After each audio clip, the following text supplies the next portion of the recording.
रूस में गए थे प्रधानमंत्री, फिर से उठ चला। नहीं अभी इटली से आए ये अच्छा है, मतलब एक तो रूस के साथ ना, मतलब हमारी जो राज कपूर की वजह से भी हमारी चेतनाओं में रूस इस तरह से ठहर गया आके। आप जैसे मैं रशिया के जोक्स बहुत सुनता हूँ। आप रूस जाएंगे तो पहले क्या करेंगे, मतलब सबसे पहले क्या सोचेंगे? नहीं बता पाएंगे। नहीं, कुछ ड्रिंक्स वगैरह भी होता है। हाँ, वोडका वहाँ की फेमस रशियन है। वोडका, ऑफ कोर्स वहाँ ठंड बहुत पड़ती है। तो और क्या सोचे थे हम, नहीं नाम लेना चाह रहे थे कि क्यों नाम ले। रशियन बोलते ही सब लोग गलत समझ लेते हैं। फादर का दम क्या पानी मिलेगा ना। पीर बाबा तो यहाँ चलते हैं, वहाँ पे फादर का दम क्या पानी अच्छा रहेगा, पीना में मजा आएगा। लेकिन जो सफेद एकदम पानी की तरह दिखता है, तो यहाँ पे भी तो हम लोग, लेकिन तुम ही रोक लगा देते हो। तो ये एचआर भी सुनता है ये अभी अप्रेजल का टाइम, ये जुलाई का मौसम चल रहा है। मैं नहीं हूँ, मेरे को अलग रखो।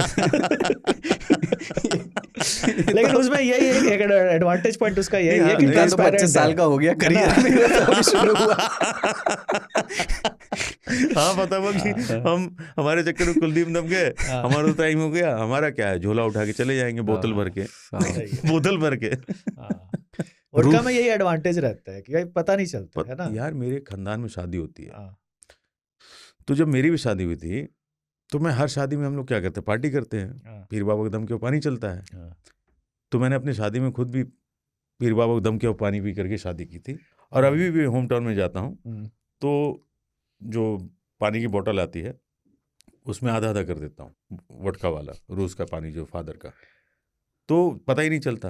और साथ में इलायची रखिए, एक घूंट मारिए, हाथ में बोतल है। आजकल तो शादी में गिलास चलता नहीं, मतलब मग और इलायची की भी जरूरत क्यों? ये सब स्वास्थ्य के लिए हानिकारक है, टाइम पे बोलने दीजिए, नहीं फिर बाद में पीछे से लगाना पड़ता है उसको काट के। बोले आगे बोले थे आप, मुझे एडिट करके लगाना है। तो आप क्या है कि हाफ लीटर के पानी की बोतल में क्वार्टर मिक्स किया और चुप मार रहे हैं, लवली लवली बोलते हैं उसको। और जैसे कोई बड़े बुजुर्ग एक इलायची दबा लिया, अस्सलाम वालेकुम, वालेकुम सलाम, आगे बढ़ गए।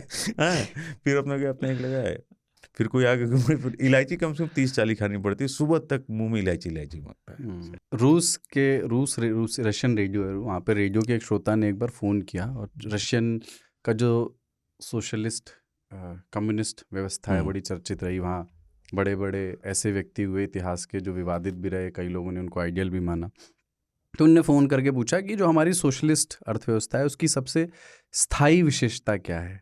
तो जवाब मिला कि स्थायित्व की कमी। फिर पूछा कि ये बताइए कि कैपिटलिज्म और सोशलिज्म के बीच अंतर क्या है। तो बोले कि कैपिटलिस्ट सोसाइटी में ह्यूमन का शोषण करता है, और सोशलिस्ट में ठीक उल्टा होता है। हाँ, ह्यूमन का करता है। फिर पूछा कि कैपिटलिस्ट और सोशलिस्ट बिजनेस में क्या फ़र्क होता है। तो बोले इसमें ये होता है कि कैपिटलिस्ट बिजनेस में सब कुछ बेचा जाना है, सोशलिस्ट बिजनेस में सब कुछ खरीदा जाना है। फिर पूछा कि क्या सिर्फ अच्छी सैलरी देने से लोगों का गुजारा संभव है। बोला कभी हमें पता नहीं, हमने कभी ट्राई नहीं किया।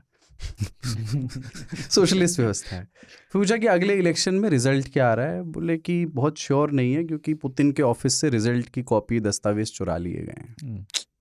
Paper NEET. वैसे मैं तो हम तो यहाँ पे स्टालिन जोक्स, मतलब मेरे फेवरेट जोक्स हैं स्टालिन।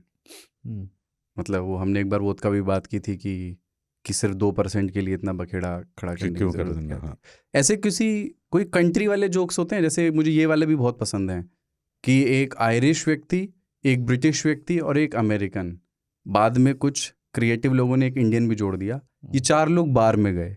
सुने ये वाले जोक्स? सुना हुआ लग रहा है। फिर वो अपने कुछ होते हैं अपने इंट्रोडक्शन साहब।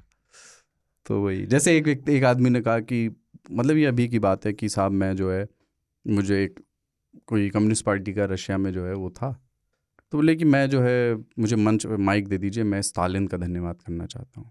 बोले क्या बोलना चाहते हो? बोले मैं बोलना चाहता हूँ कि उन्होंने जो, उनकी वजह से जो है मुझे जो जीवन मिला उसका बहुत धन्यवाद।